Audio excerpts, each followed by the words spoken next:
आपने ऐसे तो कई लोग देखे होंगे जो बोल नहीं पाते। क्या ऐसे भी देखे हैं जो बोलते तो हैं लेकिन उनकी जबान सिर्फ एक दो अल्फाज पर ही अटक गई है। सन 1839 में एपिलेप्सी के मरीज एक फ्रेंच इंसान लुई विक्टर लेबोन के साथ 30 साल की उम्र में कुछ अजीब हुआ। वो एक दुरुस्त वोकल सिस्टम के बावजूद कुछ बोल नहीं पा रहा था सिवाय एक लफ्ज के, टैन। अपने सारे जज्बात, सारी जरूरतें वो टैन से ही जाहिर करने लगा। लेबोन को दूसरी परेशानियों ने भी घेर लिया और उसे अपनी उम्र के अगले 21 साल अस्पताल में ही गुजारने पड़े। उसकी मौत के बाद सन 1861 में मशहूर एनाटॉमिस्ट, फिजिशियन और एंथ्रोपोलॉजिस्ट पॉल ब्रोका ने लेबोन के दिमाग को निकाला और उसकी पड़ताल की, जिसमें वो इस निष्कर्ष पर पहुंचे कि लेबोन के दिमाग का एक हिस्सा डैमेज्ड था।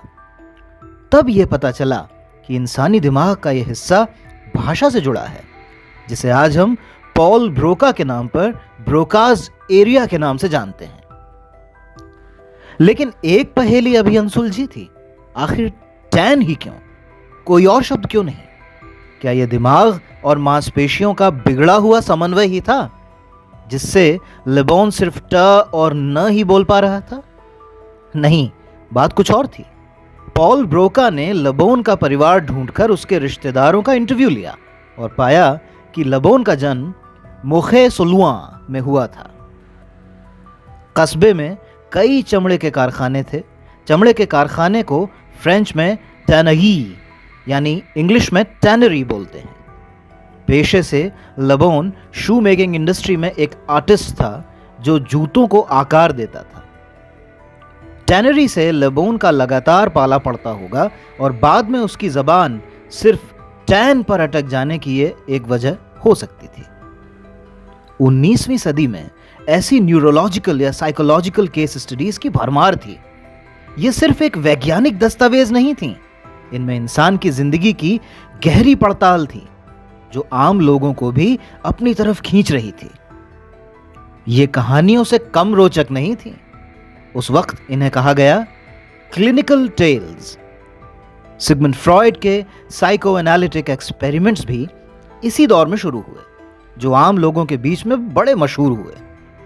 लेकिन 20वीं सदी में इन रोचक क्लिनिकल टेल्स की जगह नीरस वैज्ञानिक दस्तावेजों ने ले ली, जहां लेबोन जैसे लोगों की कोई शख्सियत नहीं रही, उनकी जिंदगी की पड़ताल नहीं रही, यहां तक कि उनका नाम भी गायब हो गया।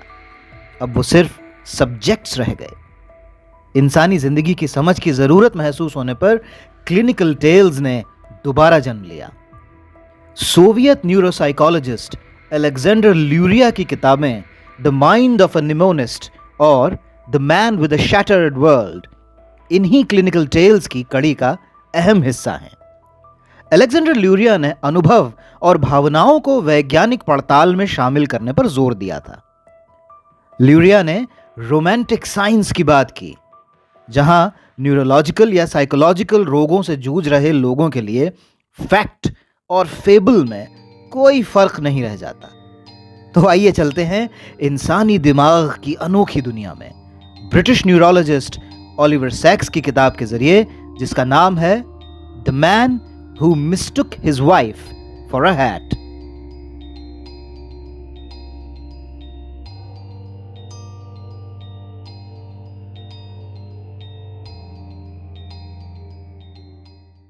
डॉक्टर ओलिवर सैक्स ने इस किताब में अपने पेशेंट्स की केस स्टडीज लिखी हैं। बेहतर होगा ये कहें कि कहानियां लिखी हैं, इसलिए क्योंकि ये केस स्टडीज होने के बावजूद साइंटिफिक टर्मिनोलॉजी से अटी हुई नहीं हैं और किसी भी इंसान को आसानी से समझ में आ जाती हैं। और सिर्फ समझ में ही नहीं आती, बल्कि हमारे मनोविज्ञान के इतने सारे आयाम खोल कर रख देती हैं कि हमें ये अरेबियन नाइट्स की तरह रोचक लगने लगता है। हम अपनी जिंदगी के बारे में सोचने लगते हैं, अपने नाजुक से दिमाग के बारे में सोचने लगते हैं, जो 1 मिलीमीटर की गड़बड़ी से भी हमारी जिंदगी अजीबोगरीब बना सकता है। हम अपनी दुनिया को छूकर महसूस करते हैं, देखते हैं, सुनते हैं, इसका स्वाद लेते हैं, इसकी गंध लेते हैं। अगर इन 5 सेंसेस में से कोई एक खराब हो जाए तो क्या इसका मतलब सिर्फ एक दरवाजा बंद होना होता है? ये किताब कहती है नहीं, ये उस दरवाजे का कुछ अलग तरह से खुलना भी हो सकता है, जिससे हमें अपनी दुनिया कुछ अलग ही दिखती है। अब किताब के डॉक्टर पी का केस ही लीजिए।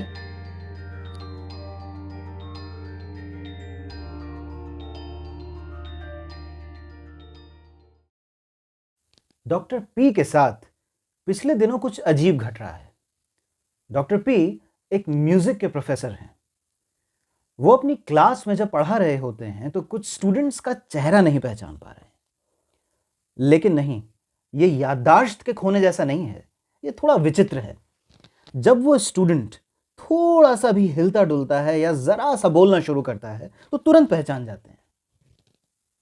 डॉक्टर पी को अगर कोई तस्वीर दिखाई जाती है किसी समुद्र तट की, तो उस समुद्र तट की शाम की नारंगी रोशनी को वो देख रहे हैं, लोगों के रंग बिरंगे कपड़े भी देख रहे हैं, समुद्र तट की रेत देख रहे हैं, उसकी लहरों का सफेद झाग और घुमावदार आकार भी देख रहे हैं। लेकिन उस तस्वीर को पूर्ण रूप में एक समुद्र तट के रूप में नहीं देख रहे हैं। वो पहचान नहीं पा रहे हैं कि यह समुद्र तट है। यही बात चेहरों के साथ है। जब वो किसी से बात करते हैं तो वो उस चेहरे का नाक, कान, आंख, होंठ सब कुछ देख रहे हैं। उनके विजन में कोई प्रॉब्लम नहीं है, लेकिन ये नाक, कान, आंख ये सारे मिलकर उनको एक चेहरे की शक्ल नहीं दे पा रहे हैं। वो इन सारी चीजों को देखते हुए भी इनसे एक चेहरा नहीं बना पा रहे हैं, इसीलिए वो चेहरा पहचान भी नहीं पाते हैं। ऐसे ही एक बार डॉक्टर ओलिवर सैक्स ने डॉक्टर पी को उन्हीं के भाई की तस्वीर दिखाई। डॉक्टर पी को अपने ही भाई का चेहरा पहचानने में खासी दिक्कत पेश आई। आखिरकार उन्होंने अपने भाई की तस्वीर देखकर यह कहा कि इतना बड़ा जबड़ा और इतने बड़े दांत तो मेरे भाई के ही हो सकते हैं। यानी वो चीजों को पूर्ण रूप में न देखकर चीजों को उनकी निशानियों से पहचानने लगे हैं। डॉक्टर ओलिवर सैक्स ने एक बार उनको भेंट के रूप में गुलाब का फूल दिया। डॉक्टर पी अपने हाथ में गुलाब का फूल लेते हैं और कहते हैं, ये क्या है, इसे पहचान पाना बड़ा मुश्किल है। इसमें लाल रंग का एक बड़ी ज्योमेट्रिकल शेप है जो कॉम्प्लेक्स है। इसके साथ 6 इंच की एक डंडी भी लगी है जो हरे रंग की है। शायद ये कोई फूल हो। इसकी ज्योमेट्री प्लैटोनिक सॉलिड्स की तरह प्लेन तो नहीं है, लेकिन इसकी अपनी एक खास ज्योमेट्री है। इतना लंबा चौड़ा भाषण देने के बावजूद डॉक्टर पी उस चीज को पहचान नहीं पा रहे हैं कि वो गुलाब है। आखिरकार जब वो उस फूल को सूंघते हैं तो अचानक कहते हैं, अरे वाह, ये तो एक जवान गुलाब है, और गुलाब पर एक गाना गुनगुनाने लगते हैं। डॉक्टर ओलिवर सैक्स ने ऐसे ही डॉक्टर पी को एक बार एक एक्सपेरिमेंट के चलते एक ग्लव दिया, एक दस्ताना दिया। उस दस्ताने को देखकर डॉक्टर पी कह रहे हैं, ये एक ऐसी सतह है जो अपने आप में मुड़ी हुई है, अंदर की ओर घुसी हुई है। इसमें 5 अलग अलग आकार के कंटेनर्स हैं। डॉक्टर ओलिवर सैक्स डॉक्टर पी से पूछते हैं, डॉक्टर, इस कंटेनर में क्या डाला जाता है? डॉक्टर पी कहते हैं, शायद 5 अलग अलग आकार के सिक्के। बाय एक्सीडेंट जब अचानक डॉक्टर पी अपना हाथ उस ग्लव के अंदर डाल लेते हैं, तब कहते हैं कि हे भगवान, ये तो एक ग्लव है। डॉक्टर पी अपने ऑप्थेल्मोलॉजिस्ट को यानी आंखों के डॉक्टर को दिखा चुके हैं। उनका आंखों का डॉक्टर कहता है कि उनका विजन एकदम दुरुस्त है, उसमें कोई परेशानी नहीं है।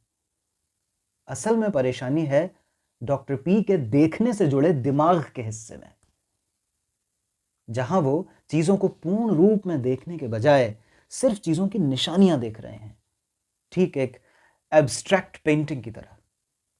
डॉक्टर पी एक अच्छे म्यूजिक के प्रोफेसर होने के साथ साथ, साहित्य कला के जानकार होने के साथ साथ एक बड़े अच्छे चित्रकार, एक पेंटर हैं। डॉक्टर ओलिवर सैक्स डॉक्टर पी की आर्ट गैलरी देख रहे हैं, जहां बड़ी तरतीब से क्रोनोलॉजिकल ऑर्डर में डॉक्टर पी की पेंटिंग्स लगी हैं। डॉक्टर ओलिवर सैक्स बताते हैं कि डॉक्टर पी की शुरुआती पेंटिंग्स बहुत रियलिस्टिक और कॉन्क्रीट हैं।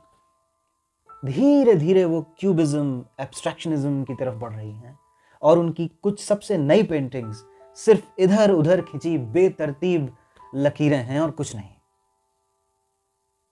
इस पर डॉक्टर पी की पत्नी का कहना है कि यह डॉक्टर पी के कलात्मक विकास की चरम सीमा है, लेकिन डॉक्टर ओलिवर सैक्स के मुताबिक ये उनको रियलिज्म से एब्स्ट्रैक्ट की तरफ धकेलने वाला उनका रोग है।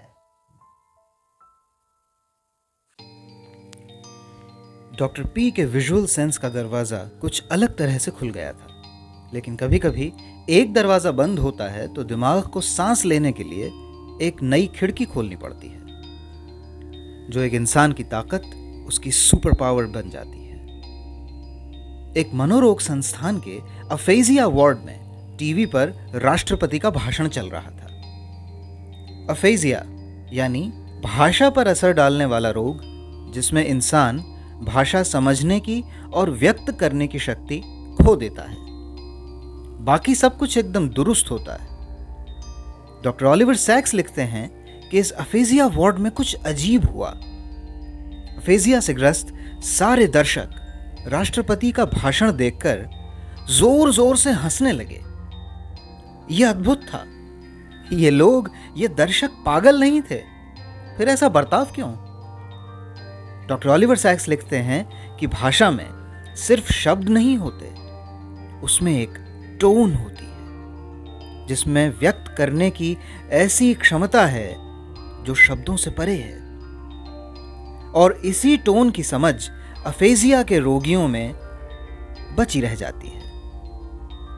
यानी शब्दों के अर्थ तो खो जाते हैं, लेकिन बोली गई बात की ध्वनि के उतार चढ़ाव की समझ बनी रहती है। डॉक्टर ओलिवर सैक्स लिखते हैं कि अफेजिया के रोगियों में यह समझ सिर्फ बची ही नहीं रहती, बल्कि अलौकिक रूप से बढ़ जाती है। अफेजिया के रोगियों में कुछ चला जाता है तो बहुत कुछ आता भी है। दिमाग को अर्थ चाहिए, और जब यह अर्थ शब्दों से नहीं मिल पाता तो दिमाग एक नई शक्ति पैदा करता है। किताब पढ़कर मालूम चलेगा कि आप एक अफेजियाक से झूठ नहीं बोल सकते, क्योंकि आप शब्दों से झूठ बनाते हैं। और एक अफेजिया के रोगी के लिए शब्दों का तो कोई अर्थ ही नहीं, लेकिन शब्दों के साथ चिपकी हुई टोन को वो बहुत बारीकी से पकड़ते हैं। टोन बनावटी है या सच्ची, बड़ी आसानी से बता सकते हैं। अब तो आप समझ ही गए होंगे कि ये सारे के सारे अफेजियाक्स राष्ट्रपति के भाषण पर हंस क्यों रहे थे। डॉक्टर ओलिवर सैक्स लिखते हैं, बड़ी अजीब बात है कि कभी कभी मानसिक रूप से स्वस्थ तो पूरी तरह झूठ की चपेट में आ जाते हैं, लेकिन अफेजियाक्स जैसे रोगी झूठ को बड़ी आसानी से पकड़ लेते हैं।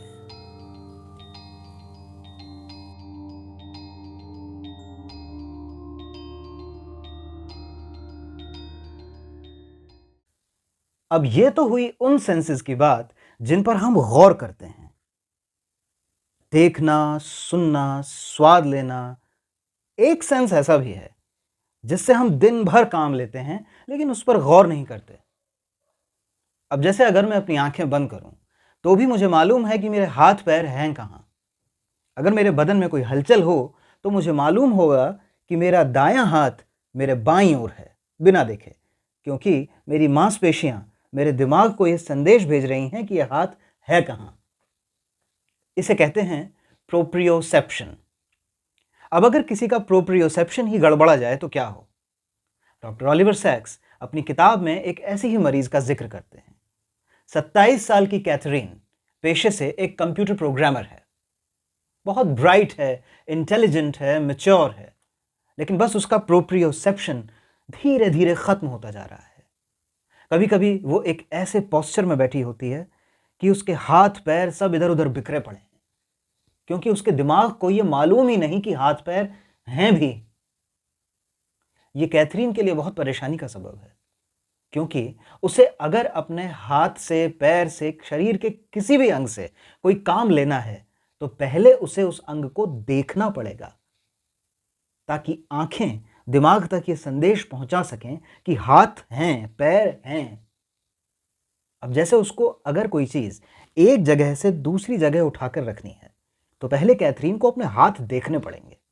उसके बाद धीरे धीरे आंखों की निगरानी में उस एक चीज को एक जगह से दूसरी जगह रखने की प्रक्रिया चलेगी। यहां तक कि अगर उसे चलना भी है तो पहले उसे अपने पैर देखने पड़ेंगे और फिर वो धीमी धीमी चाल आंखों की निगरानी में चलती रहेगी। उसका शरीर एक नाजुक कांच के सामान की तरह है जिसे कैथरीन को बहुत ध्यान से रखना पड़ता है। जिन लोगों को कैथरीन की इस बीमारी के बारे में मालूम नहीं है वो कहते हैं कि ये लड़की तो बड़ी नाटकीय है, क्योंकि कैथरीन को अपने शरीर के होने का जब तक कोई ख्याल नहीं होता जब तक वो शरीर को देख न ले। और इस चक्कर में होता यह है कि उसकी छोटी से लेकर बड़ी से बड़ी मूवमेंट्स तक सारी बहुत थिएट्रिकल हो जाती हैं। एकदम आराम से परफेक्ट पोस्चर में अपने पूरे शरीर को देखते हुए बैठना, पूरे शरीर को देखते हुए चलना, बात करना, खाना, ये सब बहुत थिएट्रिकल हो गया है। ये बहुत बड़ी परेशानी है कैथरीन के लिए रोजमर्रा की जिंदगी में। जैसे डॉक्टर ऑलिवर सैक्स लिखते हैं कि कैथरीन को अगर किसी बस में चढ़ना है तो पहले उसे अपने दोनों हाथ देखने पड़ेंगे, फिर बस का हैंडल देखना होगा, फिर अपने पैर देखने पड़ेंगे जिनसे वो बस के अंदर चढ़ेगी। ये सब पीछे कतार में खड़े हुए लोगों के लिए बड़ा अजीबोगरीब है। और तभी अचानक उस कतार से एक आवाज आती है, अंधी है क्या? असल में कैथरीन अंधी ही तो नहीं है और उसकी आंखों ने ही उसके शरीर को बचा रखा है, नहीं तो उसका शरीर उसका होने के बावजूद उसका नहीं है। इसीलिए डॉक्टर ऑलिवर सैक्स कैथरीन के बारे में लिखते हैं, द डिसएम्बॉडीड लेडी।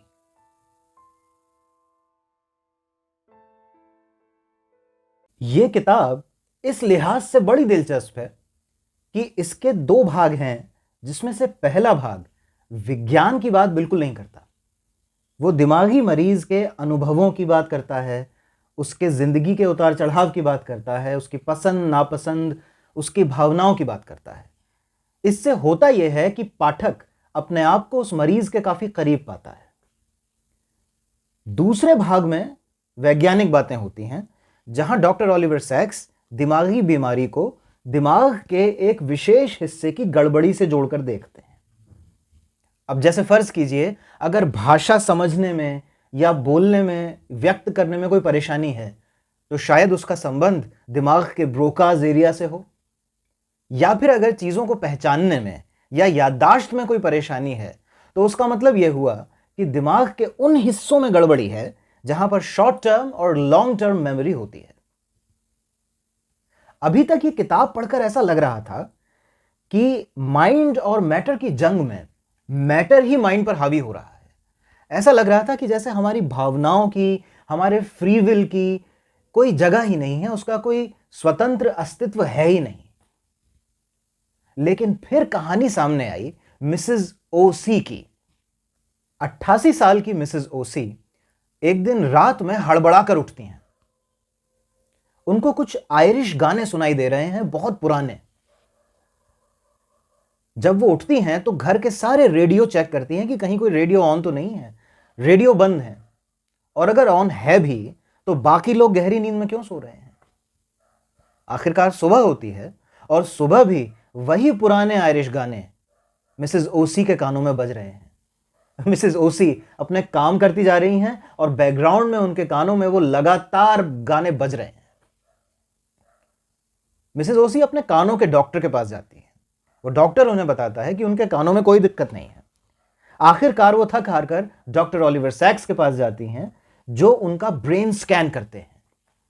ब्रेन स्कैन करने पर पता चलता है कि मिसेस ओसी के दिमाग के एक हिस्से में ब्लड क्लॉटिंग हो गई थी और दिमाग के दाहिने हिस्से में खून की पर्याप्त मात्रा नहीं पहुंच पा रही थी, जिसकी वजह से उनको एक ब्रेन स्ट्रोक आया था। और उस ब्रेन स्ट्रोक की वजह से उनके दिमाग में बहुत पुरानी जमी हुई स्मृतियां दोबारा जागृत हो गई। बहुत पुराने पड़े हुए डीएक्टिवेटेड इलेक्ट्रिकल सिग्नल्स दोबारा एक्टिवेट हो गए। डॉक्टर ओलिवर सैक्स ने मर्ज तो ढूंढ लिया था, उसका इलाज भी किया, मिसेस ओसी को दवाइयां दी और कुछ दिनों के बाद मिसेस ओसी की हालत सुधरने लगी। वो गाने धीरे धीरे गायब होने लगे। इस समस्या का बायोलॉजिकल समाधान तो हो गया था, लेकिन एक बहुत बड़ा साइकोलॉजिकल सवाल डॉक्टर ओलिवर सैक्स की आंखों के आगे नाच रहा था। वो ये कि आखिर आयरिश गाने ही क्यों? अगर दिमाग को कोई स्मृति जागृत करनी थी तो उसने खास तौर पर वही पुराने आयरिश गाने क्यों जागृत किए? डॉक्टर ओलिवर सैक्स ने जांच पड़ताल की मिसेस ओसी की जिंदगी की, तो एक बहुत बड़ी बात मालूम चली। मिसेस ओसी जब अपनी मां के गर्भ में थीं, तभी उनके पिता का देहांत हो गया था और उनके पैदा होने के लगभग 4-5 साल बाद मां भी चल बसी थी। बच्ची अनाथ थी। उस बच्ची को एक ऐसे रिश्तेदार के घर छोड़ दिया गया जिसका बर्ताव बहुत खराब था। जिंदगी बहुत मुश्किल से कट रही थी। बच्ची अपने घर लौट जाना चाहती थी, लेकिन घर तो चार दीवारी से नहीं बनता, लोगों से बनता है जो अब थे ही नहीं। उसके बाद हुआ यह कि मिसेस ओसी अगर घर में नहीं लौट पा रही थी तो वो अपने घर की स्मृतियों में लौट जाना चाहती थी। उन्होंने बहुत याद करने की कोशिश की, लेकिन चूंकि उनकी उम्र उस वक्त बहुत कम थी, इसलिए स्मृतियां बहुत ज्यादा धुंधली थी। खैर, जिंदगी आगे बढ़ती गई और उनका चेतन मन जिंदगी की आपाधापी में व्यस्त हो गया, लेकिन अवचेतन में घर की स्मृतियों में वापस लौट जाने की प्रबल इच्छा बनी रही। अब मिसेस ओसी 90 साल की उम्र में अपने जीवन के आखिरी पड़ाव पर हैं। उनको ब्रेन स्ट्रोक आता है और उनका दिमाग खास तौर से उन्हीं स्मृतियों को जागृत करता है जिन स्मृतियों को मिसेस ओसी बहुत पहले पा लेना चाहती थी। काफी पूछताछ के बाद मिसेस ओसी से मालूम चला कि शायद बचपन में उनकी मां और उनके भाई बहन वही आयरिश गाने गाया करते थे, जिन स्मृतियों को चेतन मन ढूंढ नहीं पा रहा था, अवचेतन ने कहीं छुपा कर रख दिया था और मौका मिलते ही उसने वही स्मृतियां सतह पर लाकर खड़ी कर दी। शायद ये इस किताब में एकमात्र ऐसा केस था जिसमें मैटर माइंड को संचालित नहीं कर रहा था, थोड़ा बहुत माइंड भी मैटर को संचालित कर रहा था। यानी मिसेस ओसी की भावनाएं, उनकी प्रबल इच्छाएं उनके दिमाग के एक खास मैटर को जागृत कर रही थी और यहां यह किताब बहुत रोचक बन जाती है। यह किताब पढ़ना मेरे लिए एक बहुत ही अलग और सुखद अनुभव रहा। हम अक्सर कहते हैं कि साहित्य मानव मन की गहराइयों को टटोलता है, परखता है, उसके रहस्यों को उजागर करता है। लेकिन अगर यह साहित्य मन के वैज्ञानिक ने ही लिखा हो तो क्या बात है। डॉक्टर ओलिवर सैक्स ने वाकई में एक अद्भुत किताब लिखी है। आपको इसे पढ़कर लगेगा कि आप मानव मन के रहस्यों की अरेबियन नाइट्स देख रहे हैं। क्या यह अरेबियन नाइट्स काल्पनिक है? ये आप पर है, क्योंकि जो भी है तो हमारे दिमाग में।